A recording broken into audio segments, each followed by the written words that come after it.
تلالة. تلالة. ليه تلالة؟ من التل يعني لا ولا ايه؟ تلالة يعني تلقلق. تلقلق.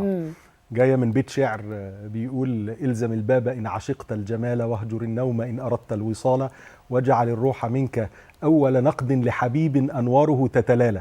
الله. فهي جايه من معنى تلقلق، تلقلق، تو شاين. وده اختيارك ولا ايه؟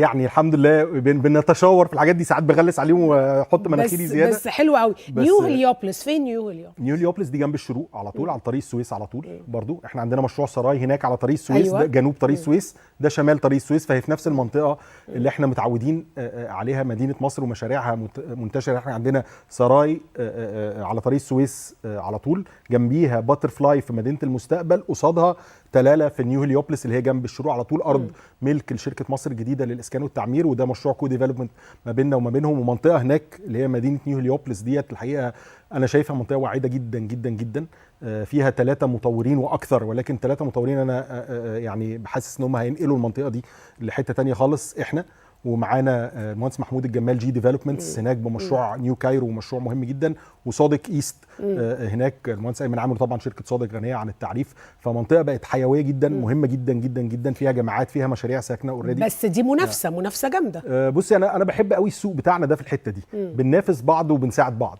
في نفس الوقت والله. وتلاقي بنقولها دايما كده: كويس انكم خدتوا هنا عشان المنطقه كذا، لان كل واحد من دول الاسامي كل ما حد مهم بياخد في منطقه السعر بيزيد والديفلوبمنت بيزيد.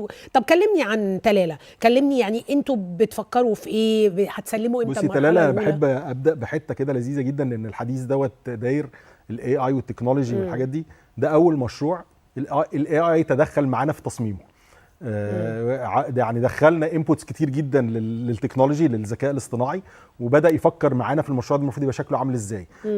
ولما قلنا له ان اسمه تلالة بدا يطلع معانا بثيمز، ان ازاي مثلا الباركس اللي في موجوده هناك، فهنعمل مثلا من يعني نبات الافكار اللي طلعنا بيها مع الاي اي، ان احنا هنعمل مكان زي اوبزرفاتوري او مكان فيه تلسكوبس وحاجات كده الناس تنظر فيه للنجوم والحاجات دي، لان الموضوع كله از اباوت شايننج، والنجوم هتلاقي السلوجن بتاع المشروع كل النجوم حواليك. برضه الذكاء الاصطناعي ده لذيذ يعني جدا، فيري انترستنج ومفيد جدا جدا جدا. فده انا بقول للناس ده من اول المشاريع اللي الذكاء الاصطناعي ساعدنا في تصميماته، في البروجرامينج بتاعه، في الماستر بلاننج بتاعه، وحتى في الماركتنج بتاعه. ابتديتوا في اغسطس 90 مليار جنيه استثمارات. ده حجم الاستثمارات المتوقعه في المشروع، اجمالي مبيعات تفوق ال 200 مليار جنيه. مشروع مش صغير، 500 فدان. بتعملوا ايه؟ وحدات شكلها ايه؟ بصي المشروع دوت فيه وحدات اشكال، يعني دايما كنت لسه بقول لحد كل اللي مدينه مصر عملته في السنين السابقه محطوط في المشروع ده كتنوع. عندنا من اول استوديوهات حاجه و40 متر لحد فيلل 280 قرب ال 300 متر، وافريثينج ان بتوين، او كل اي حاجه في النص. الشقق بقى وانت طالعه 1 بيدروم 2 بيدروم 3 بيدروم، التاون هاوسز، التوين هاوسز، الفيلل المستقله بتبدا من 170 او 180 متر وبتوصل ل 288 متر تقريبا في الحدود ده.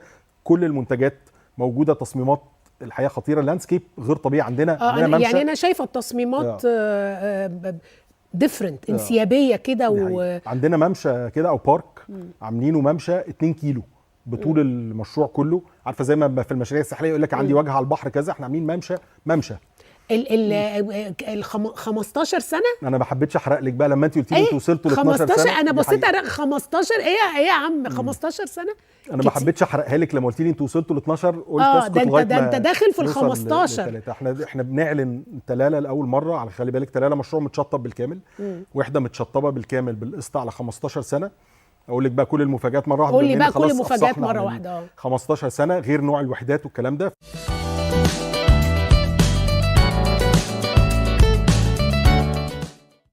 قسط الشقه ال1 بيدروم لو انا فاكر صح حوالي 3700 جنيه في الشهر. ال2 بيدروم عشان الناس تقول لك لا طب انا عيله بتاعي يمكن بيوصل ل6.5. الفري بيدروم بيوصل ل9 وشويه قسط شهري. في ناس تحب ساعات تروح ماسكه في الموضوع يقول لك دول بيضحكوا على الناس ويقول لك القسط الشهري 3000 و5000 والحاجات دي كلها، بس يجي يروح رازعك في اخر السنه رقم مش عارف قد ايه. الحقيقه ده بنسميه فاينانشال انجينيرنج. احنا بنقول البيس بتاع البيمنت بلان بتاعنا 15 سنه بمقدم 4%، وكل واحد حسب احتياجه. كل ما تبقى عايز تقلل القسط هنحط لك شويه بولت بيمنتس حسب احتياجك. يعني في واحد يجي يقول لي انا في اخر السنه بقبض بونس معين لكن انا عايز الاقساط شهريه اطلعها من مرتبي فهون لي بتاع. في واحد تاني يقول لي لا زود لي الاقساط شويه وقلل لي بنعمل هندسه للجدوله جدا جدا من احنا المطورين بناخده على عاتقنا هذا الامر. وبقينا في مصر عندنا في نو هاو. عشان كده بقول للناس ما تتخضوش من ال 15 هي هندسه ماليه. بالعكس يا رب نشوف ال20 وال30. بس ال15 دي عليها انترست قد ايه بقى؟ بصي تاني عمري ما بحسب الانترست فلات. يعني تاني عشان ما ادخلش ناس في تعقيدات. الانترست مكون من مكونات التكلفه عندي. انا عندي مواد بناء وعندي عماله وتكلفتها وعندي حاجات كتير جدا وثمن الارض الحاجات دي كلها. الانترست ما هو الا على فكره ممكن شركه لا يعنيها الانترست لان هي سيلف فاينانسنج مثلا لظروف معينه.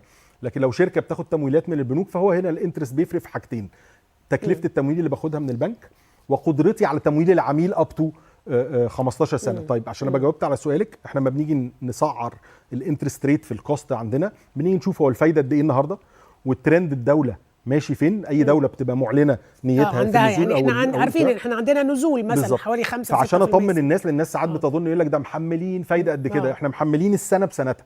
فلو السنه دي الفايده فلو اتغيرت الفايده بتغيروا الفايده. انا اوريدي بحطها في الموديل لان انا لازم اعلن السعر النهارده بتاع البيع. فباجي وانا بعمل تكلفتي بقول ان تكلفه 26 مثلا حاجه و20%.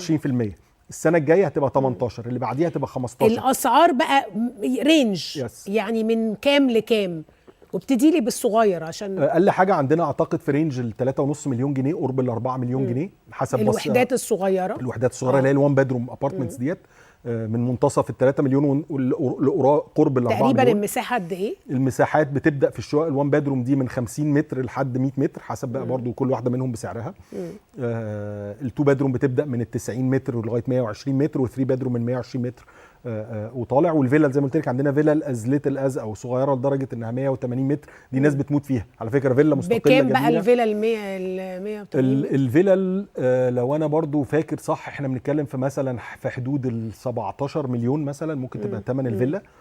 ده اللي هو السعر الاعلى سعر زي ما بيقولوا اللي هو على 15 سنه. لو هتدفع في مدد اقل هتاخدها بسعر اقل.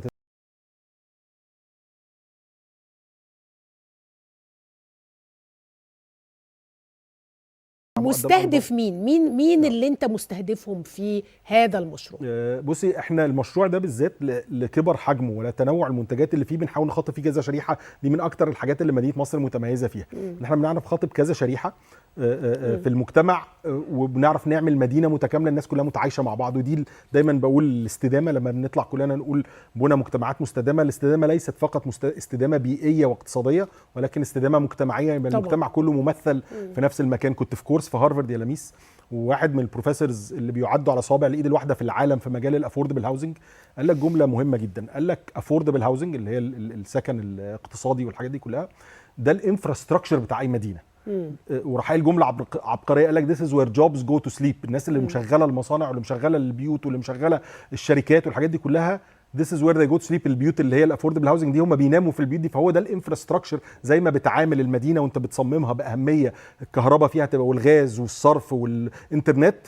الافوردبل هاوزنج بارت اوف ذا انفراستراكشر. مدارس بقى كل حاجه مدارس نادي جزء الطبي طبعا. انا دايما بقول تاني برضو الاستدامه لازم يكتمل هذا الامر. يبقى في عنصر السكني مقرون بالعنصر الرياضي والتعليمي والترفيهي والتجاري والاداري واللوجستي يعني لازم كل ده يبقى موجود في مدينه بالحجم دوت 500 فدان.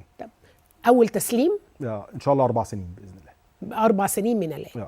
نخرج فاصل وبعد الفاصل نتكلم على مشروعات أخرى لمدينة مصر. والحقيقة أنها يعني شركة تحظى باحترام وده مهم. موجودة في البورصة مش كده؟ مظبوط. وموجودين في البورصة يعني شركة الثقة فيها كبيرة. فاصل ونرجع.